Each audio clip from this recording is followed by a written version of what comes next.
Imagine standing in your driveway on a Saturday morning, coffee in hand, staring down that dusty garage you haven't fully opened all winter long. Oh, yeah. We've all been there. Right. So you formulate a plan, you grab a broom, grab some trash bags, and you assume the biggest risk you're going to face is maybe pulling a shoulder muscle or, I don't know, encountering a really big angry spider. Yeah, the usual spring cleaning hazards. Exactly. It's a straightforward mission. You see the dirt, you sweep it up, the dirt is gone.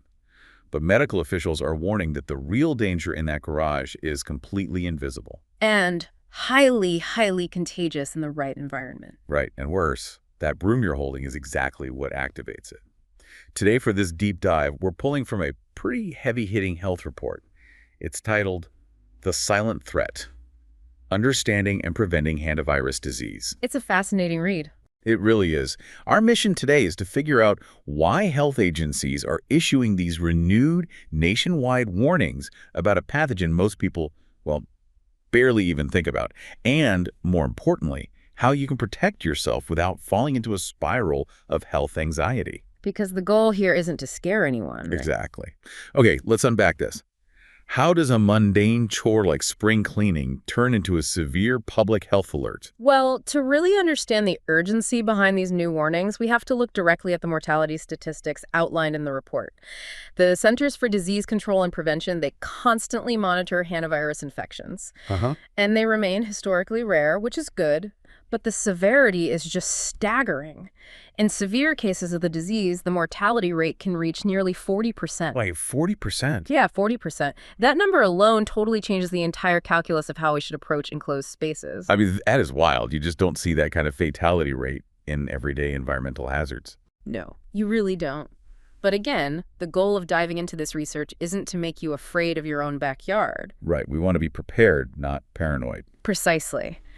Because the most dangerous element of hantavirus isn't just the virus's biology, it's the severe lack of public awareness about how it actually operates. Which makes understanding the mechanics of how this pathogen moves from the wild into the human body incredibly important. Based on the source material, the threat doesn't come from a bite or a scratch, right? It comes from the cleanup process itself. Yeah, the biology of this completely flips our normal cleaning instincts upside down. Hantavirus is actually a family of viruses carried by several rodent species across the globe. Sure. But here in the United States, the primary carrier that health officials are really tracking is the deer mouse. Just the deer mouse. Mostly, yes. And the thing is, the virus naturally thrives and replicates inside the mouse, but the rodent itself doesn't actually get sick. Oh, wow. So it's just carrying it around. Exactly. It just acts as a factory, shedding the virus continuously through its waste. So we're talking about its urine, its droppings, and its saliva. And what really struck me in the report is that you don't even need to come into contact with the mouse itself to be in danger. Right. Like, the mouse could be long gone. Long gone, yeah. The threat lingers because the waste dries out on the floor of a poorly ventilated space. Yeah. Like a garage, a shed, a barn, or maybe a seasonal cabin. And that drying process is the critical catalyst. When deer mouse waste sits in an enclosed, poorly ventilated space, the liquid evaporates, but the viral particles are preserved. They get locked in this brittle, dried matrix of biological material. Just sitting there waiting. Right. It's left completely undisturbed. It just sits there. But the moment human intervention happens, the physical state of that virus changes. So reading the report, a specific image stuck with me to kind of visualize how this works. Think of your dusty, mouse-infested shed as a giant viral snow globe. Oh, I like that. That's a great analogy. Thanks. Yeah, when the snow globe is just sitting on a shelf, the snow, or in this case, the dried viral particles, is resting harmlessly at the bottom. Right. But the moment you walk in with a dry broom and start aggressively sweeping, or you fire up a heavy-duty shop vacuum, you are essentially picking up that snow globe and shaking it violently. You're launching this invisible threat right into the air you are breathing. What's fascinating here is the psychological paradox of that exact scenario. Our deeply ingrained human instinct is to clean aggressively. You see a mess, you sweep it. Right, you want to sanitize your environment. Exactly. But in the case of hantavirus, that instinct is precisely the trigger. The researchers emphasize a process called aerosolization. Aerosolization, right? Yeah, so when the bristles of a broom shatter those dried droppings, they break them down into these microscopic dust particles that are so light they just float on the air currents. You aren't getting sick because a mouse attacked you. You're getting sick because you inhaled the microscopic dust you literally just created. Exactly. It's the ultimate irony. You go out there playing the weekend warrior, trying to make your house safer and cleaner for your family, and by firing up the vacuum, you're essentially turning a biohazard into an aerosolized weapon against yourself. It's a really sobering thought. And a crucial point from the data I want to make sure we hit is that person-to-person transmission is extremely rare, right? Like, you aren't catching this because someone coughed on you at the grocery store. No, person-to-person transmission is practically non-existent with the specific strains we track in North America. It is strictly an environmental exposure issue. Okay, that's good to know. Yeah, and if you understand that, you can isolate the risk. If you know you're entering a space that has been locked up, ignored, or sits in a rural or desert community where these rodents thrive, you have to assume the snow globe is primed. The environment dictates the risk level entirely. So let's say the snow globe gets shaken. You sweep out the shed, you breathe in the dust, and the aerosolized virus enters your lungs.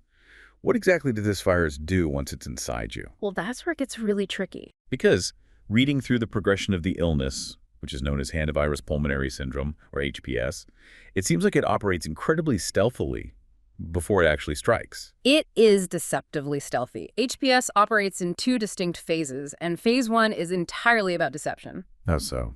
Well, after the incubation period, patients experience symptoms that feel universally familiar. We're talking severe fatigue, fever, muscle aches, particularly in the large muscle groups like the thighs, hips, and back. Okay. Many also report headaches, dizziness, chills, and abdominal pain. But notice what's missing from that list. There are no respiratory issues yet. Exactly. 0 respiratory symptoms in phase 1. Okay, I have to stop you there and push back on this because I know exactly what you, the listener, are thinking right now. Fatigue, fever, muscle aches, and chills. That's just a Tuesday in allergy season. Right, or a mild case of the flu. Or COVID-19. If the first phase mimics practically every routine seasonal bug out there, how on earth are you supposed to know you're in real danger? It's a huge problem for diagnostics. Because the natural instinct is to take some over-the-counter medicine, drink some water, and try to sleep it off. So what does this all mean for someone who just cleaned out their garage and wakes up feeling terrible a week later? That ambiguity is exactly why the 40% mortality rate exists. The virus buys itself time by hiding behind symptoms we've all been trained to just ignore or tough out. Wow. The answer to your question lies entirely in the context. You have to actively connect your biological symptoms to your recent historical timeline. Give me an example. So, having a fever in January when your whole office is sick is one thing, but having a sudden, severe fever in the spring or summer, plus a recent history of opening up a seasonal cabin, sweeping an abandoned barn, or clearing out mouse droppings. Those two things together. Yes, those 2 data points combined must trigger immediate alarm bells. Context is really the only early warning system you have. Because if you just try to sleep it off, you might sleep right into phase 2. And the report makes it abundantly clear that phase 2 does not mess around. It hits fast and it hits hard. It does. The transition from phase 1 to phase 2 happens rapidly, often within just a few days of those initial flu-like symptoms. This is when the disease officially attacks the respiratory system. And what does that look like? Patients develop a cough, severe shortness of breath, and a very specific, terrifying sensation of a tight band wrapped around their chest. Oh man, that sounds awful. But we shouldn't just list the symptoms. We really need to look at the biological mechanism driving them. The virus specifically targets the endothelial cells, which form the inner lining of your blood vessels. So it's essentially attacking the body's internal plumbing system. Precisely. And when your immune system finally recognizes this massive viral invader, it completely overreacts. It launches this massive counterattack known as a cytokine storm. A cytokine storm. I've heard that term before. Yeah, it became more well-known recently. This aggressive, unchecked immune response causes the capillaries in your lungs to become incredibly inflamed and porous. They literally start leaking blood plasma directly into the tiny air sacs in your lungs. Right, they leak plasma. Yes. The fluid patients feel in their chest isn't water from the environment, it's their own plasma. That is what causes the terrifying drowning sensation and rapid deterioration. That is deeply unsettling. Your own immune system's panic is what fills the lungs with fluid. Exactly. And this leads to the most sobering medical fact in our source material. There is no antiviral cure for this. You can't just go to the pharmacy, pick up a prescription pack, and magically eradicate the virus from your bloodstream. No, unfortunately, no specific cure or targeted antiviral drug exists for HPS right now. So what do they do at the hospital? The only intervention available is supportive treatment in an intensive care unit. Medical professionals focus on keeping you alive while your body fights the war. Right. This means providing supplemental oxygen, aggressively managing blood pressure, and in severe cases, using mechanical intubation to literally breathe for the patient until the leaking in the lungs stops and the fluid is reabsorbed. It really highlights how you have to be your own aggressive health advocate here. You have to be the one to walk into the emergency room and say, I have a fever, I have muscle aches, and is vacuuming a mouse-infested shed 5 days ago. Yes, you absolutely have to volunteer that information. You have to hand the doctors that specific puzzle piece immediately. Otherwise, they're going to treat you for a routine bug while your lungs literally prepare to flood. Giving the attending physician that environmental context changes the entire diagnostic landscape. It shifts the response from go home and rest to we need to admit you for observation immediately. Okay, so we understand the deer mouse, we understand the aerosolized dust, and we understand the terrifying biology of the cytokine storm. But that brings up a glaring question for me. What's that? Deer mice have been around forever. Abandoned sheds have been around forever. If it's this deadly, why aren't we hearing about it constantly? Why are health officials raising the alarms nationwide right now? That's the big question. To answer why the alarms are sounding now, we have to pull the camera way back from the human body and look at the broader ecosystem. Medical experts and ecologists are pointing directly at climate shifts. Climate shifts, like global warming. More specifically, changing and increasingly volatile weather patterns. See, here's where it gets really interesting. Because you normally don't associate a local weather report with catching a severe respiratory disease from a mouse. It feels like two completely unrelated things. It does feel disconnected until you trace the ecological chain reaction. Okay, walk me through it. So our environment is experiencing shifts with heavier, unseasonal rains and intense precipitation events following periods of drought. When a region gets a massive influx of heavy rain, it radically alters the landscape. Right, things get green. Exactly. The desert or the dry brush suddenly blooms. More rain means a massive explosion in vegetation. Seeds, nuts, berries, and the insect populations that feed on them all surge. So it's a biological butterfly effect. The ecosystem suddenly has an unlimited buffet. Exactly. When the carrying capacity of the environment expands so rapidly with all this new food, the rodent population responds in kind. Deer mice breed quickly. Oh, I see where this is going. Yeah. With unlimited resources, their population numbers skyrocket. But eventually, the seasons change, the weather shifts again, and that hyper-abundant food source starts to dry up. And suddenly you have a massive population of mice competing for dwindling resources. Right? So they start migrating outward, looking for food and shelter, which brings them directly out of the wild and into our garages, our cabins, our attics, and our crawl spaces. A remarkably wet spring literally translates to a much higher risk of a respiratory emergency in a suburban garage 6 months later. It's amazing, isn't it? If we connect this to the bigger picture, it proves that human health and ecological shifts are deeply, deeply intertwined. And this dynamic is being compounded by human expansion. Well, as we continue building homes, subdivisions, and recreational infrastructure further out into the wildland-urban interface, we're actively increasing our frequency of contact. We are pushing into their territory right as their populations are surging.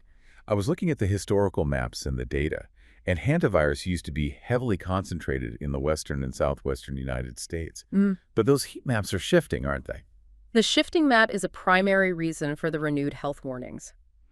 Because of these altering climate profiles, the environmental conditions that favor rodent infestations are expanding well beyond their historical boundaries. Wow. Health agencies are highly concerned because people living in areas that haven't traditionally dealt with hantavirus have absolutely no public awareness about it. So if you're listening to this in a suburban neighborhood outside the typical hot zones, thinking, I don't live in the desert, I'm fine, the data suggests you really need to rethink that boundary. Absolutely. You might not know the warning signs. You don't know you're walking into a snow globe when you open your shed. And the virus relies on that ignorance. Until public awareness catches up to the shifting ecology, the risk profile across the country remains needlessly high. Okay, so knowing that heavy rains are pushing these mice into our sheds and knowing that sweeping those sheds can trigger a severe immune system overreaction, how do we actually break this chain of transmission? Let's talk about empowerment here. Let's do it. What can you, the listener, actively do this weekend to protect yourself? Because the source material is adamant. Prevention isn't just the best defense, it's really the only effective defense. The prevention strategies are highly actionable, thankfully, and they fall into two main categories: exclusion and safe cleaning. Okay, let's start with exclusion. Right. Exclusion is all about proactive defense. Property owners need to actively inspect and seal openings to prevent rodents from ever entering the structure in the first place. You need to walk the perimeter of your home, garage, and storage buildings looking for any gaps, cracks, or holes. How small of a hole are we talking? Deer mice can squeeze through gaps the size of a dime. A dime? That is incredibly small. It really is. The report also places a massive emphasis on securing food sources. It's not just about patching holes in the wall, it's about not running a buffet. Any accessible food is an invitation.